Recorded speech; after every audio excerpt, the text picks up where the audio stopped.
Sustainability. Let me talk real quick about sustainability, and I'll let you guys go, and sort of what I see for the future. The reason I wanted to talk about pigs is because they are, I think, a real key to sustainability.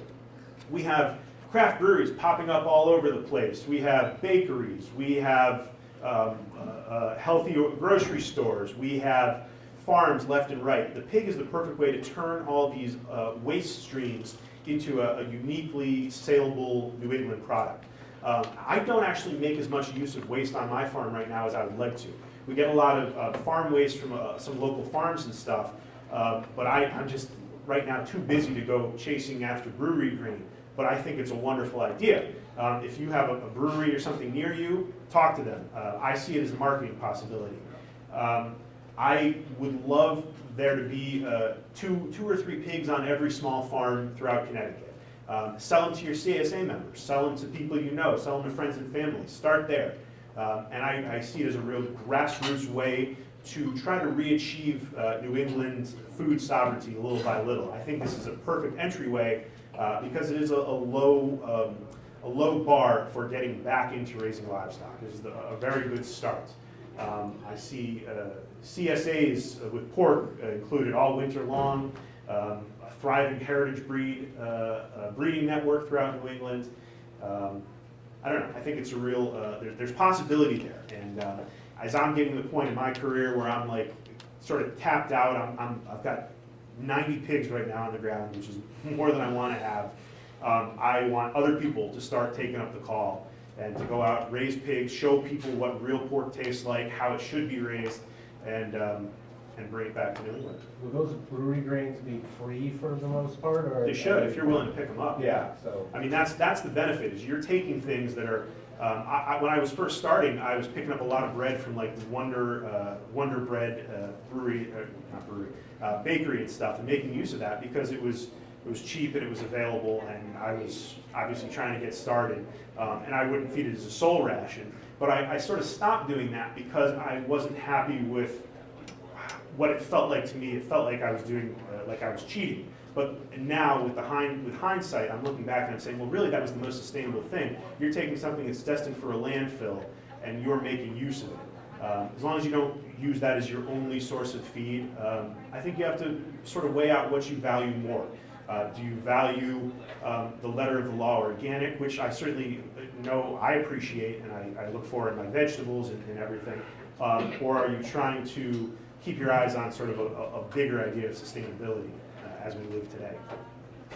What percentage of your product gets sold fresh versus frozen and gets sold raw and unadulterated versus value-added? Right, good question. All of it's sold frozen. I almost never sell fresh unless it's occasionally to like a restaurant or something who wants to take a half pig. But you know, it's all flash frozen. We sell it like that. We fill our coolers. We go to farmers markets. We sell probably 85 to 90% of our stuff retail like that. It's a lot of work. It's a lot of schlepping around, but it's the best way to capture money. In terms of value added, bacon, certainly, occasionally ham, occasionally hocks, some sausage gets made at the smokehouse, but primarily the only thing that we steadily get produced time after time is bacon. We can't make enough bacon. Yeah. Economics of waste food. I have a grocery store I work with 365 days. I figured my value of food that I bring home and my time is $25 to $30 an hour, and it saves the store $5,000 to $10,000 a year. So no problems. Yeah, it's a great idea. I mean, I think there's a ton of ways you can synergize with grocery stores. Anything that's producing food destined for the landfill. You know, they appreciate it. They feel like they're doing something. Well, they are doing something good. You're doing something good. It all is about scale. You know, like you said, like if you can figure out exactly what your time is worth, how much are you getting per time? I mean, when I was first getting started, I would go to a grocery store to get like a 5-gallon pail worth of stuff. And at some point, it just became, you know, my time is more valuable on the farm. But, you know, everything scales to a certain degree. Any other questions? Okay. Anybody wants to buy pigs? I have some young pigs for sale, which I can let go. One last question. You said you could make the PowerPoint available. How would you do that? Yeah, that's a good question. I don't know if NOFA can do that, Would you or... email you? Yeah, that's a good idea. Actually, that's a great idea. If anyone has something to write on, I do have some cards. I'll give you a card.